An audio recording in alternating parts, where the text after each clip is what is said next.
Hi friends, అందరికీ నమస్కారం అండి. ఈరోజు మన రెసిపీ వచ్చి బాదుషా అండి. స్వీట్ షాపుల్లో వచ్చినట్టు వస్తుంది. చాలా టేస్టీగా ఉండిద్దండి. ఎలా తయారు చేద్దామో చూద్దామండి. 1 కప్పు గోధుమ పిండి తీసుకోవాలండి. అందులో 1/2 స్పూను బేకింగ్ సోడా వేసుకోవాలి. ఆ తర్వాత 2 స్పూన్లు నెయ్యి వేసుకోవాలండి. మొత్తం మిక్స్ చేసుకోవాలండి పిండిని. ఆ తర్వాత కొద్దిగా వాటర్ పోసుకుంటా మన చపాతీ పిండి ముద్దలాగా కలుపుకోవాలండి. మరీ పలచగా కలుపుకోవాలండి. చూడండి, వీడియోలో చూపిస్తున్నట్టు కలుపుకొని అలా పెట్టుకొని మూత పెట్టుకొని పక్కన పెట్టుకోవాలండి. ఆ తర్వాత మనము ఏ గిన్నెతో తీసుకున్నామో గోధుమ పిండి, అదే గిన్నెతో మనము పంచదార తీసుకోవాలండి.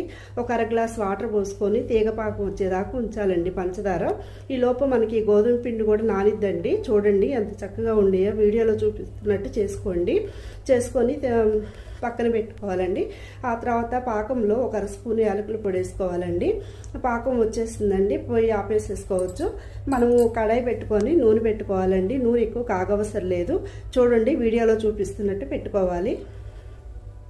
ఆ తర్వాత మళ్ళీ రెండో వైపు తిప్పాలండి. పొయ్యి మాత్రం లో ఫ్లేమ్లో పెట్టుకోండి అండి. హై ఫ్లేమ్లో పెట్టొద్దు, మాడిపోతాయి. అదిగాక లోపల కూడా కాలవండి. చూడండి, మంచి గోల్డెన్ కలర్ వచ్చేదాకా వేగించుకోవాలండి. ఎంత కలర్గా ఉండి చూడండి, చూస్తుంటేనే చాలా బాగుండే కదండి. అలా తీసుకొని ఒక ప్లేట్లో పెట్టుకోవాలండి. ఆ తర్వాత మనం బాదం పప్పులు ఉంటాయి కదండి, బాదం పప్పు తీసి పైన పెట్టుకున్నాను. ఆ తర్వాత పాకం కూడా వాటి మీద వేసేసి ఒక 10 నిమిషాలు పాకంలో ఉంచితే చాలా టేస్టీగా ఉండి బాదుషా రెడీ అండి. చాలా టేస్ట్గా ఉండిద్దండి. మీరు కూడా ట్రై చేయండి.